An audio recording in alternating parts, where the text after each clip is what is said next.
Don't you just hate it when you think about something so much that instead of improving the situation, it makes it worse? I don't know about you, but overthinking has held me back and stopped me moving forward so many times. In this video, that's what I'm going to be talking about. Overthinking drains us of energy, leaving us tired. It starts when we think about something so much that we can't stop thinking about it, and then we end up worrying instead.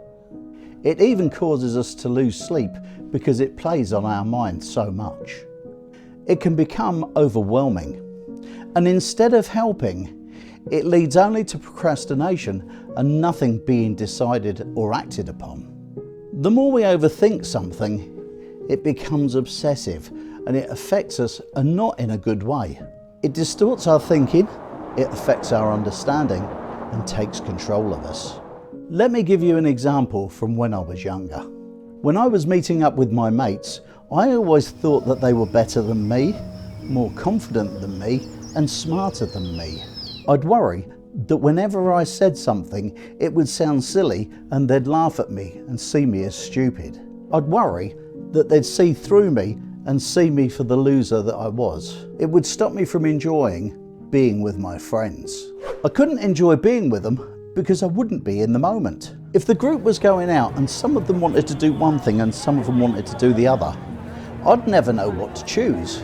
I'd dread them asking me what I felt because I thought that if I chose a side, it would cause conflict. And so I didn't want to make a choice.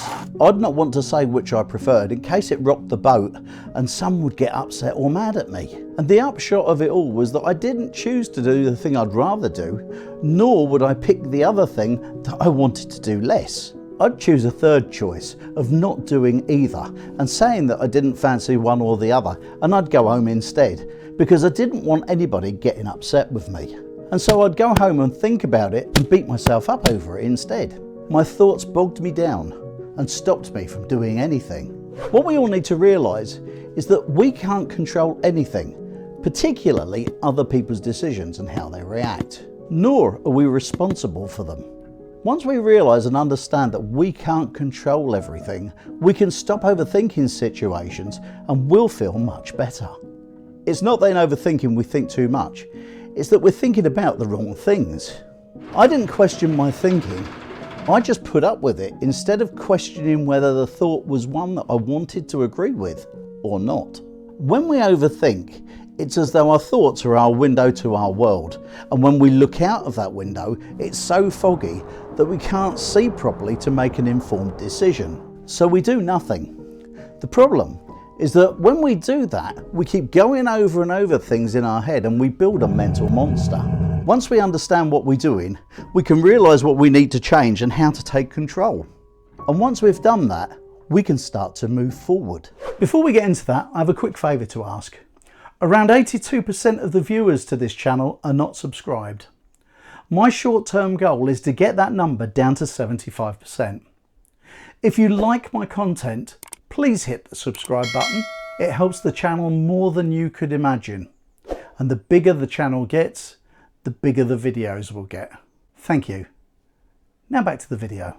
The problem with overthinking is it can lead you to the paralysis of analysis. You look at things from every different angle, and if it looks good and feasible, you think about it some more until you've talked yourself out of doing whatever it is. And when you do that, you're just wearing yourself out, filling your mind with unwarranted thoughts. It takes over your mind and you end up losing sleep, tossing and turning in bed, not being able to drift off. I was like this a lot of the time. If you're finding this video of value, I'd be grateful if you can hit that like button, and if you'd like to leave a comment, please do, because I love interacting with you viewers. It took me being invaded by the kidney lodger back in 2016 and having to have an operation to remove both the kidney and the lodger in order for me to realise that I needed to make a change.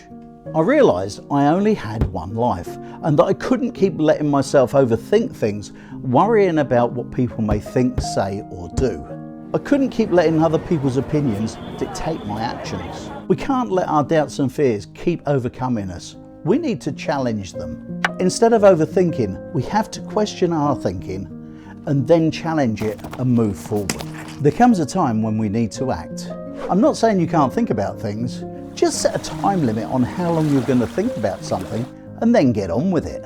Use your intuition and move on with the best decision that you've made. By doing that, even if you're wrong, you'll learn from the experience. It'll give you confidence because you'll be learning and growing, as opposed to overthinking, getting nowhere and feeling bad about yourself.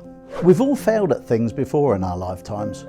We've also succeeded a good many times. Our fears usually aren't based on truth, but our own insecurities. Our mind plays tricks on us, and if we let it, it will challenge us with massive but false obstacles. Once we stop overthinking, it will let us start to experience the moment and become more in tune with what's going on around us. Yes, we'll still get negative thoughts, but what we'll have is the mindset to put them to one side and take them for what they are, fears. And we'll be in the position to know what steps to take. And once we start to move in the direction we want to go, the better we'll feel. And if you click up there, I'll share with you how you can reframe your negative thoughts.